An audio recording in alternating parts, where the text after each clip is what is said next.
आपदा में अवसर बनाना अरविंद केजरीवाल की पार्टी आम आदमी पार्टी को काफी अच्छी तरह से आता है और इसका एग्जाम्पल आज एक बार फिर से दिया गया है जब मनीष सिसोदिया के घर पर सीबीआई की रेड पड़ गई है। मनीष सिसोदिया ने एक प्रेस कॉन्फ्रेंस की और इस प्रेस कॉन्फ्रेंस में मनीष सिसोदिया ने यह कहा कि अब 2024 की जो लड़ाई होगी वो होगी अरविंद केजरीवाल और प्रधानमंत्री नरेंद्र मोदी के बीच। जैसे ही उनका यह बयान आया तो उसके बाद हमारे दिमाग में भी थोड़ी हलचल हुई। हलचल यह हुई कि अगर अरविंद केजरीवाल बनाम नरेंद्र मोदी होगा तो बाकी के विपक्ष के नेता करेंगे क्या।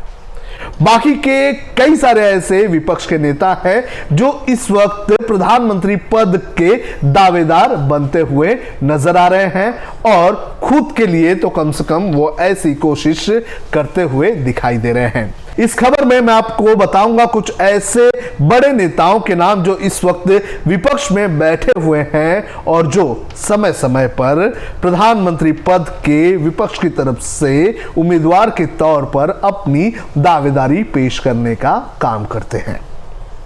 अरविंद केजरीवाल का नाम तो आपने सुन ही लिया, अब बाकी के नाम मैं बता देता हूं। लेकिन उसके पहले मैं आपसे अपील करना चाहूंगा कि आप इस वीडियो को बड़े पैमाने पर शेयर करें। अरविंद केजरीवाल का नाम तो आपने आम आदमी पार्टी के नेताओं के मुंह से तो सुन लिया, अब मैं आपको बताता हूं दूसरे नाम जो इस वक्त विपक्ष के अलग अलग कैंप्स की तरफ से उठाया जाता है। इसमें इस वक्त सबसे ज्यादा चर्चा में है नीतीश कुमार का नाम। नीतीश कुमार जिन्होंने हाल ही में बीजेपी को बिहार की सत्ता से बाहर किया है और 8वीं बार बिहार के मुख्यमंत्री बने हुए हैं, उनके लिए भी लगातार बैकिंग की जा रही है। खुद लालू प्रसाद यादव ने एक बार कहा था कि वो नीतीश कुमार को प्रधानमंत्री बनता हुआ देखना चाहते हैं। आरजेडी और जेडीयू के नेता लगातार कई बार ये बयान देते हुए भी सुनाई दे रहे हैं कि नीतीश कुमार 2024 में विपक्ष की तरफ से प्रधानमंत्री पद के दावेदार हो सकते हैं। जिस तरह से नीतीश कुमार ने बिहार में महागठबंधन की सरकार बनाई है, उसके बाद कहीं ना कहीं कांग्रेस भी और कांग्रेस के कुछ नेता भी जो हैं वो नीतीश कुमार के लिए बैकिंग कर रहे हैं। तो सबसे पहला नाम और सबसे ज्यादा इस वक्त जो चर्चा में है वो नाम नीतीश कुमार का है। इसके बाद दूसरा नाम जो सबसे ज्यादा चर्चा में आता रहा है और वो एक ऐसी नेता है जो समय समय पर सीधे सीधे प्रधानमंत्री नरेंद्र मोदी से दो चार होती रही हैं। ये नाम है पश्चिम बंगाल की मुख्यमंत्री ममता बनर्जी का। ममता बनर्जी ने जिस तरह से पिछले विधानसभा चुनाव में मोदी और अमित शाह को शिकस्त दी थी, उसके बाद से ही उनके हौसले बुलंद है। ममता बनर्जी समय समय पर केंद्र की नीतियों पर सवाल उठाते रही हैं। इतना ही नहीं, केंद्र से दो चार होने का उन्होंने कोई भी मौका नहीं छोड़ा है।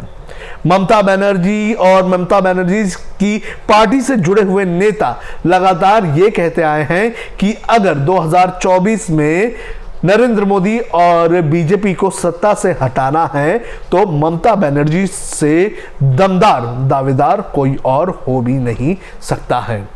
ममता बनर्जी की जो तेज तर्रार छवि है और जो स्ट्रीट फाइटर का उन्हें एक तरह से नाम मिला है, वो कहीं ना कहीं ममता बनर्जी के हक में जाता हुआ नजर आता है और कई सारे विपक्ष के बड़े नेता भी ममता बनर्जी के समर्थन में आते रहे हैं। इसके बाद दो नाम जो है वो साउथ से आते हैं, लेकिन साउथ की इन पार्टियों को नॉर्थ के नेता कितना एक्सेप्ट करेंगे ये भी एक बहुत बड़ा सवाल है। लेकिन इनके कामों की अगर बात करें तो इनके कामों की चर्चा लगातार होती रही है। हमने हमारे देश की राजनीति में देखा है कि जो साउथ और नॉर्थ है ये एक तरह से राजनीतिक विचारधारा में बटा हुआ है। सबसे पहले नाम केसीआर का। केसीआर तेलंगाना के मुख्यमंत्री हैं, दूसरी बार वो मुख्यमंत्री बने। जो पिछला चुनाव हुआ था उस चुनाव में भी उन्होंने बम्पर जीत हासिल की थी। पिछले कुछ समय से हम देख रहे हैं कि केसीआर लगातार एक राष्ट्रीय नेता की छवि खुद की बनाते हुए नजर आते हुए दिखाई दे रहे हैं और लगातार वो प्रधानमंत्री नरेंद्र मोदी की जो पॉलिसीज हैं और जो उनके बयान हैं उनको लेकर हमला करते हुए नजर आए हैं। इसके बाद दूसरा नाम आता है स्टालिन का। स्टालिन तमिलनाडु के मुख्यमंत्री, और जिस तरह से तमिलनाडु में जो इकोनॉमिक पॉलिसीज को लेकर जो काम किया जा रहा है, जिस तरह से तमिलनाडु की इकोनॉमी को बढ़ाने का जो कदम उठाया गया है स्टालिन का, उसकी चर्चा लगातार हो रही है। और इसी तरह से साउथ के कई सारे जो पॉलिटिकल पार्टीज हैं वो स्टालिन का नाम भी जो है वो एक तरह से पीएम की रेस में पेश करते हुए नजर आ रहे हैं। और एक आखिरी नाम जो 2014 से चलते आ रहा है वो नाम है कांग्रेस के पूर्व अध्यक्ष राहुल गांधी का। राहुल गांधी देश की सबसे बड़ी मुख्य विपक्षी पार्टी के फेस हैं।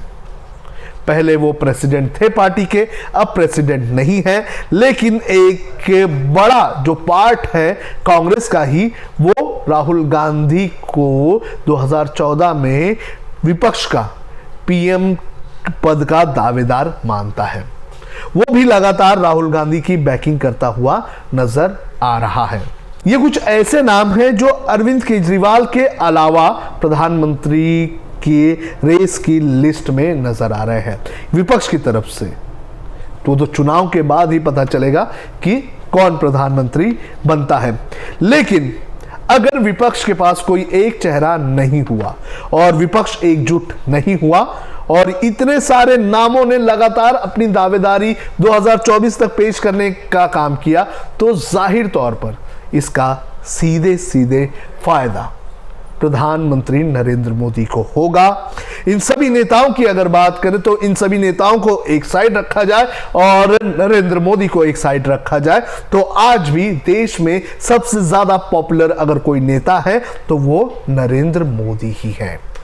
तो अगर विपक्ष को बीजेपी, एनडीए और नरेंद्र मोदी को हराना होगा तो उन्हें कोई एक नाम लाना होगा।